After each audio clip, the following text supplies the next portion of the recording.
अगर आपको वीडियो अच्छा लगे तो लाइक करें, शेयर करें और चैनल को सब्सक्राइब करना ना भूलें। जहां एक तरफ सिद्धांत अपनी जिंदगी और मौत की लड़ाई लड़ रहा था, वहीं दूसरी तरफ वेदिका और विक्रम का हाल भी कुछ अच्छा नहीं था। वेदिका के शरीर में भले ही ताकत वापस आ गई थी, मगर वो न जाने क्यों दिन ब दिन कमजोर होती जा रही थी।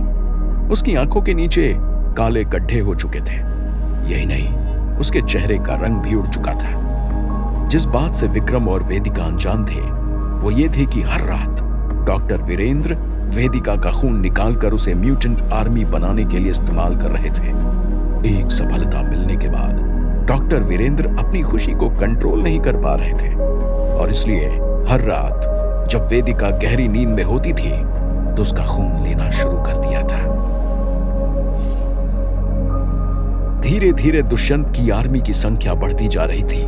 कुछ दिन पहले जहां उनके पास एक भी म्यूटेंट नहीं था, वहां पर उनकी संख्या दसों में हो गई थी। क्योंकि म्यूटेंट्स को संभालना बहुत ही मुश्किल हो सकता है, इसलिए दुष्यंत उन्हें अपने एक और छिपे हुए अड्डे पर भेजता जा रहा था, जहां पर वो बहुत ही सिक्योरिटी के साथ रह रहे थे। वेदिका की आंख धीमे से खुली।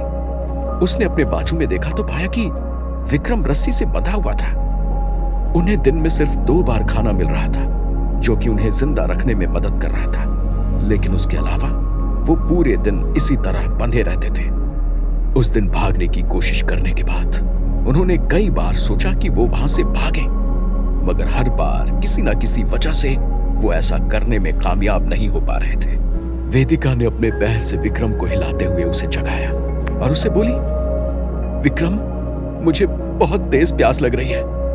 विक्रम ने अपनी आंखें खोलकर वेदिका की तरफ देखा। दर्द से उसका दिल दुख गया। वेदिका की हालत सच में बहुत ही खराब नजर आ रही थी। विक्रम ने अपने सामने रखे बोल की तरफ देखा, मगर उसमें पानी खत्म हो चुका था। तब विक्रम बोला, इसमें तो पानी नहीं है, मैं अभी चिल्लाकर इनसे पानी मांगता हूं। तभी वेदिका जोर से खांसने लगी। उसका चेहरा लाल हो गया। विक्रम अर्जेंसी के साथ चिल्लाते हुए बोला, कोई हमें पानी दे दो, क्या कोई हमें सुनने वाला है? हमें पानी की जरूरत है। मगर किसी ने भी उनका जवाब नहीं दिया। कुछ पल बाद वेदिका की खांसी अपने आप शांत हो गई और वो सांसें भरते हुए बोली, कोई बात नहीं, मैं ठीक हूं। नहीं वेदिका, तुम ठीक नहीं हो। मुझे समझ नहीं आ रहा है कि आखिर तुम्हें क्या हुआ है, मगर उस दिन के बाद तुम्हारी तबीयत दिन ब दिन बिगड़ती हुई नजर आ रही है। हमें यहां से भागना होगा। वेदिका ने विक्रम की तरफ तेज नजरों से देखा और एक गहरी सांस लेते हुए बोली, मैंने तुम्हें आज तक बताया नहीं, मगर मुझे कुछ दिन पहले अपने पिछले जन्म के कुछ फ्लैशेस दिखाई दिए थे। उसकी बात सुनकर विक्रम चौंक गया। वो तुरंत वेदिका की तरफ मुड़ते हुए बोला, तुमने मुझे ये बात पहले क्यों नहीं बताई? क्या तुम्हें पता है कि सिद्धांत कहां गया है? तब वेदिका ने अपना सर ना में हिलाया और बोली, मैं भी यही जानना चाहती थी कि आखिर वो कहां गया है। मैं जानती हूं कि दुष्यंत कौन है और पिछले जन्म में क्या हुआ था, मगर मेरी याददाश्त पूरी तरह से वापस नहीं आई है। उसकी आवाज में दर्द सुनते ही विक्रम तुरंत बोला, मुझे सिद्धांत ने बताया था कि क्या हुआ था। मुझे माफ कर दो, लेकिन मेरा दोस्त ऐसा बिल्कुल भी नहीं है और इसी गलती को सुधारने के लिए वो अतीत में गया है।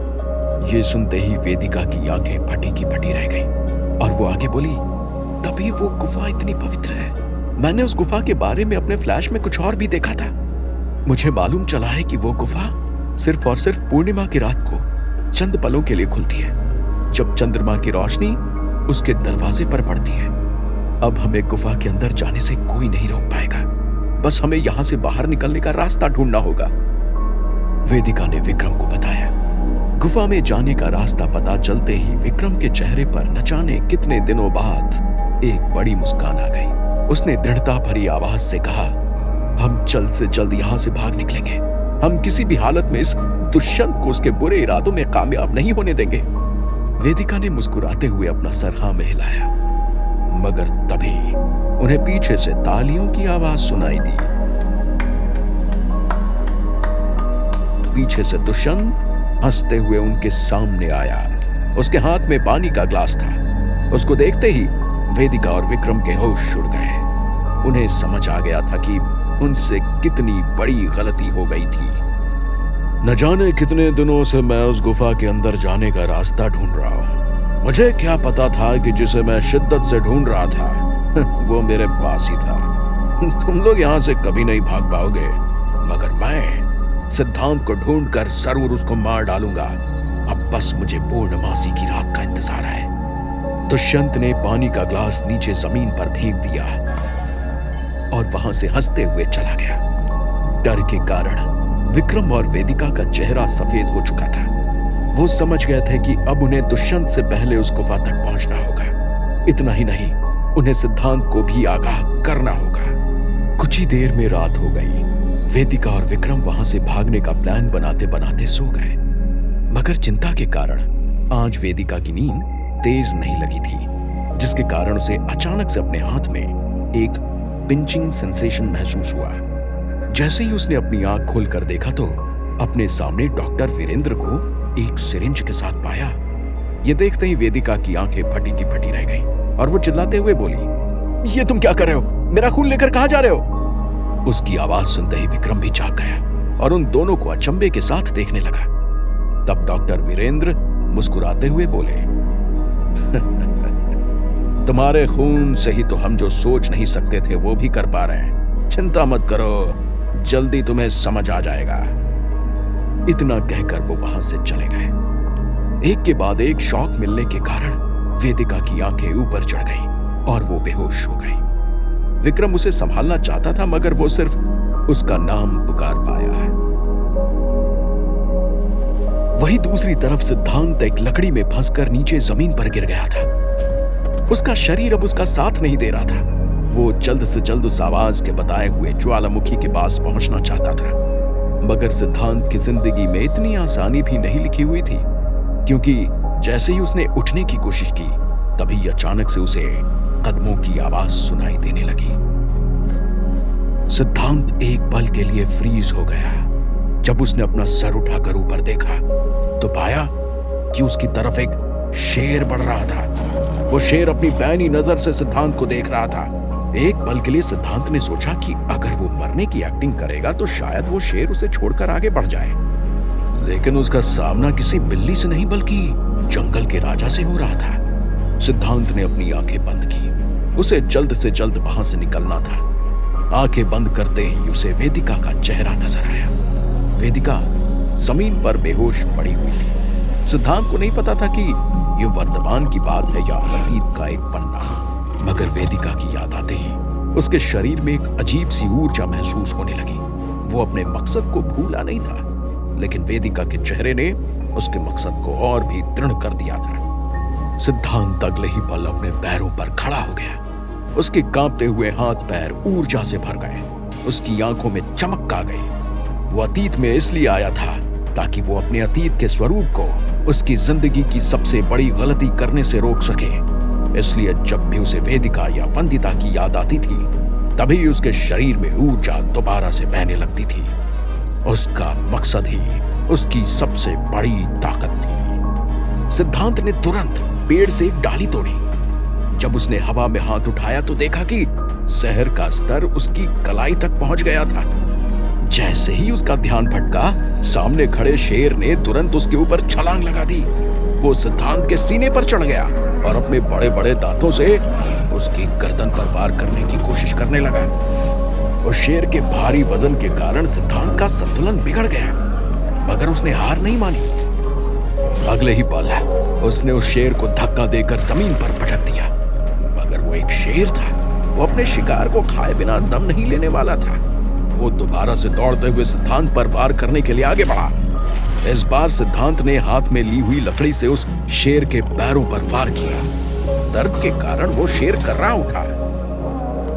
सिद्धांत ने मौका देखकर वहां से भागने की कोशिश की। उसने पीछे मुड़कर देखा तो वो शेर अभी भी उसकी तरफ भागता हुआ आ रहा था। भागते भागते वो दोनों पर्वत की एक चोटी पर पहुंच गए। अचानक से सिद्धांत के कदम रुक गए, क्योंकि सामने दो पहाड़ों के बीच एक बड़ा गैप था।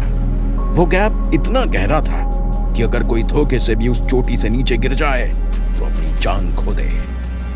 सिद्धांत का शरीर एक बार फिर कमजोरी के कारण झूमने लगा। वो जानता था कि उसके अंदर जो ऊर्जा उठ रही थी वो ज्यादा देर उसका साथ नहीं देगी। उसने पीछे मुड़कर देखा तो अभी भी वो शेर उसकी तरफ तेज रफ्तार से आगे बढ़ रहा था।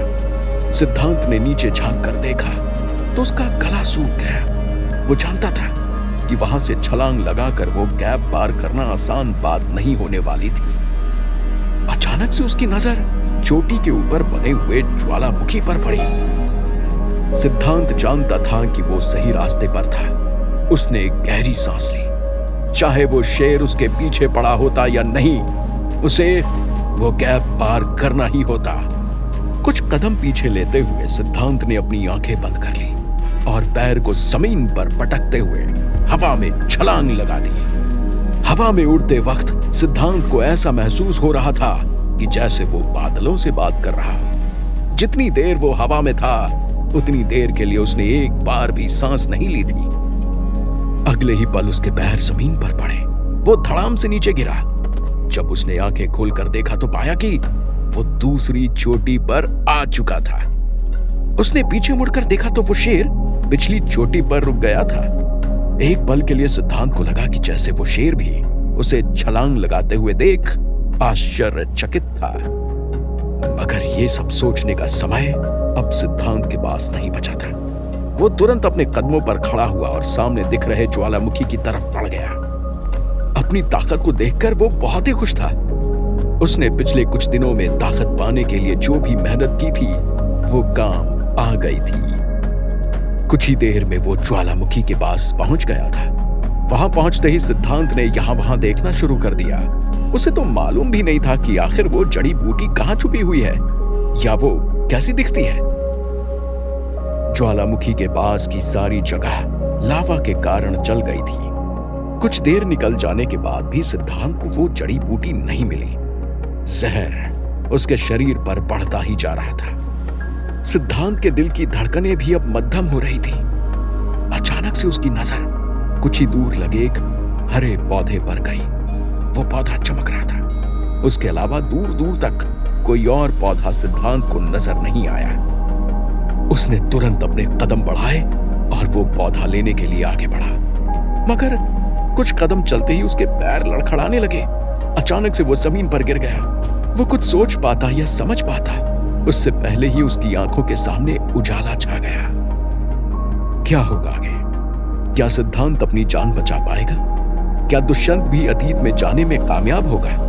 क्या वेदिका और विक्रम दुष्यंत के चंगुल से छूट पाएंगे? क्या अतीत के पन्ने अपना इतिहास बदलेंगे? जानने के लिए सुनते रहिए। अगर आपको वीडियो अच्छा लगे तो लाइक करें, शेयर करें और चैनल को सब्सक्राइब करना ना भूलें।